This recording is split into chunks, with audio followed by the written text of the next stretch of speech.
¿A poco picas porque fumas marihuana? No me importa. Efectos secundarios.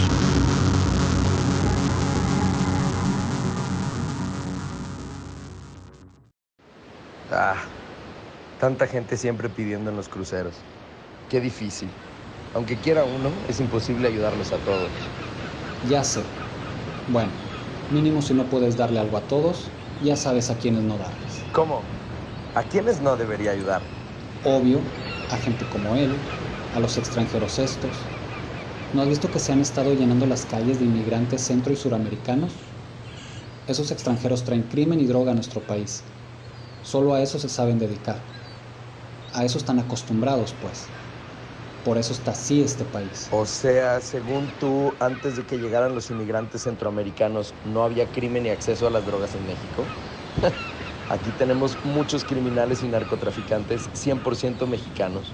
No hay por qué señalar y menos discriminar a un grupo específico solo porque son extranjeros. En México se ha usado un discurso xenofóbico para culpar a los extranjeros de muchos de los problemas del país, incluyendo la propagación del consumo de drogas. Esta no es una estrategia nueva, pues ha existido al menos desde finales del siglo XIX.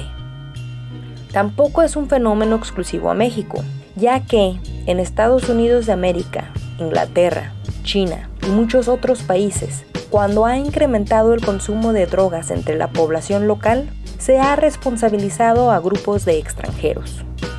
Veamos ahora la relación entre el temor al extranjero desconocido y las narrativas utilizadas para explicar el consumo de drogas.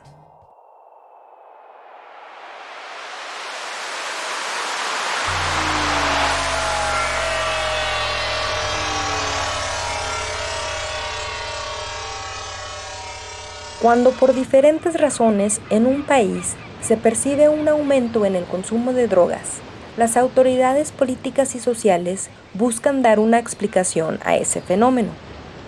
Así, vemos que en los últimos 25 años de los 1800, en Inglaterra y Francia, se hablaba de los chinos como consumidores asiduos de opio, cuyos hábitos amenazaban a la sociedad refinada europea. Paradójicamente, en China, al principio del siglo XX, las autoridades políticas culpaban a los británicos de haber conspirado para llevar el hábito de fumar opio a ese país. Lo mismo sucedió en nuestro continente. Durante la década de 1920, cuando el consumo de alcohol recreacional quedó prohibido en Estados Unidos de América, autoridades en ese país culparon a mexicanos y canadienses de proveer alcohol en los poblados fronterizos y de introducir clandestinamente este líquido.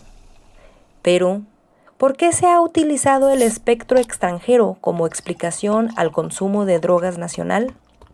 La respuesta más sencilla es que son un chivo expiatorio fácil.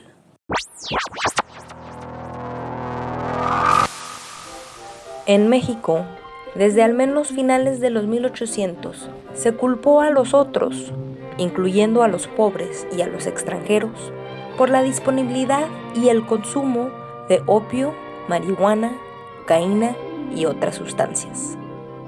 Después de la Revolución, esto se agudizó. Cuando el nuevo gobierno quiso unir a los mexicanos que habían pasado por un violento confrontamiento fratricida, se utilizó un discurso nacionalista, en el que se intentó definir qué significaba ser mexicano. Aunque ser mexicano es aún un concepto abstracto y maleable, todos estaban de acuerdo que ser mexicano significa no ser extranjero, es decir, no ser chino, estadounidense, turco y de otras nacionalidades.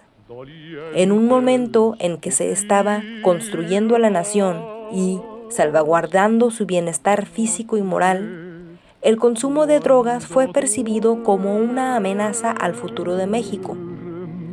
Con esta lógica, en 1925, el presidente Plutarco Elías Calles ordenó la inmediata deportación de todos los extranjeros involucrados con el cultivo, distribución, venta o consumo de drogas. Pero hay evidencia que a veces la pura acusación bastaba para que alguien que llevaba décadas en nuestro país, habiendo procreado hijos y nietos mexicanos, fuera etiquetado como un extranjero pernicioso y expulsado. Pero ¿por qué una persona acusaría falsamente a su vecino? ¿Por qué un funcionario inventaría cargos contra un habitante pacífico y económicamente exitoso? En esta época se hacía una relación discursiva entre la salud física de los ciudadanos y la salud política y económica del Estado-nación. Así, se comenzó a ver al vecino, nacido en otro país, como una posible amenaza para el bienestar propio y nacional. Además, existía la posibilidad de incautar los bienes de los extranjeros deportados, algo que tentaba a la administración pública y a individuos por igual, pues la situación económica del país fue precaria en los primeros años después de la Revolución.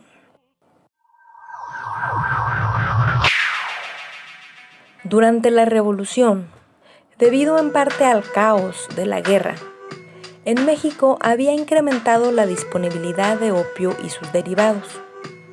Aunque se relacionó el consumo de drogas, la prostitución y los vicios en general con personas de origen judío, del Medio Oriente y de otras regiones, ciudadanos y gobiernos locales y estatales acusaron mayoritariamente a los chinos.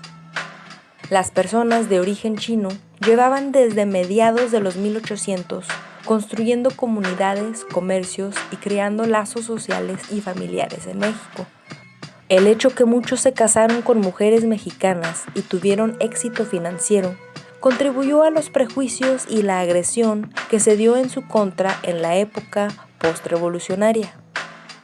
Las parejas mexicanas de estos hombres extranjeros fueron dibujadas simultáneamente como sus colaboradores y víctimas en el tráfico de opio.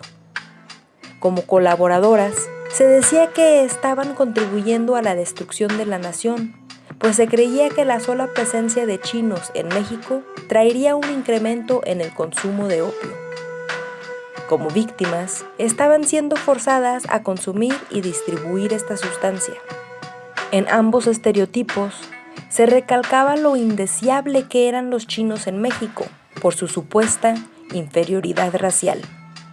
De acuerdo con la entonces vigente ciencia del eugenismo, el consumo de opio había hecho de los chinos una raza inferior a la mexicana y a muchas otras. Pero esta era una explicación tautológica, es decir, que hace referencia a sí misma para explicar el fenómeno. Así, el ocasional consumo de opio entre los chinos era considerado evidencia de su debilidad y causa de su inferioridad racial. A pesar de que personas de múltiples países participaban en el comercio de opio en México, los chinos fueron señalados, expulsados y en ocasiones asesinados por el discurso político que indicaba que los extranjeros eran los culpables de que los mexicanos consumieran drogas.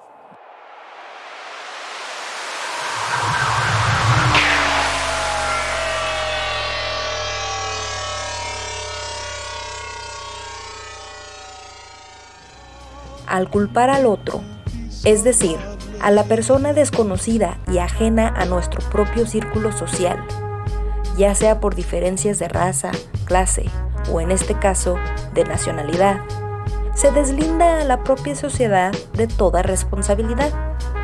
Así, los gobiernos, en vez de reconocer que el creciente consumo de drogas puede ser explicado por las deficientes condiciones de vida de cierta parte de su población, o por su inhabilidad para controlar las fronteras, lo atribuyen a fuerzas extranjeras, usualmente presentadas como amenazas tenebrosas contra las que hay que luchar. De esta manera, la ciudadanía puede verter su frustración contra esos otros extranjeros, dejando de lado a la crítica a la que se debe someter el quehacer político. No dejemos que los efectos secundarios de estas estrategias políticas y discursivas nublen cómo vemos a los extranjeros, y menos que esos prejuicios cambien cómo debe responder la sociedad mexicana al consumo y comercio de drogas en nuestro país.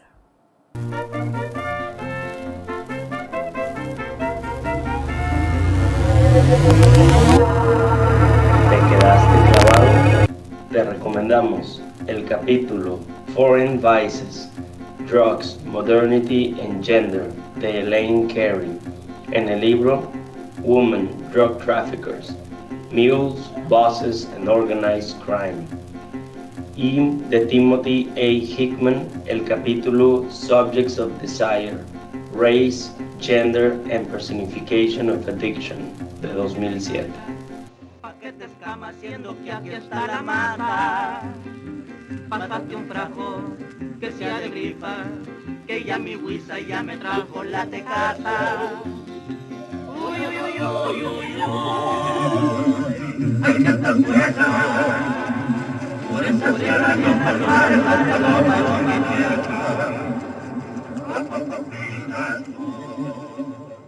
Creado por Cinia Capó. Elephant Funk Studios.